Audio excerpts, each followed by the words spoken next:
ابو نعیم فضل بن دکین نے بیان کیا، کہا ہم سے زکریا نے، کہا میں نے عامر بن شعبہ سے سنا، انہوں نے بیان کیا کہ میں نے نعمان بن بشیر سے سنا کہ نبی کریم صلی اللہ علیہ وسلم نے فرمایا،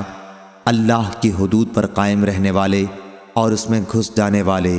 یعنی خلاف ورزی کرنے والے کی مثال ایسے لوگوں کی سی ہے جنہوں نے ایک کشتی کے سلسلے میں قرار ڈالا، جس کے نتیجے میں بعض لوگوں کو کشتی کے اوپر کا حصہ ملا اور بعض کو نیچے کا۔ پس جو لوگ نیچے والے تھے انہیں دریا سے پانی لینے کے لیے اوپر والوں کے اوپر سے گزرنا پڑتا۔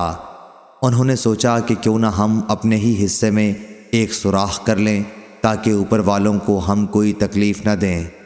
اب اگر اوپر والے بھی نیچے والوں کو منمانی کرنے دیں گے تو کشتی والے تمام ہلاک ہو جائیں گے، اور اگر اوپر والے نیچے والوں کا ہاتھ پکڑ لیں تو یہ خود بھی بچیں گے اور ساری کشتی بھی بچ جائے گی۔ صحیح بخاری حدیث نمبر 2493۔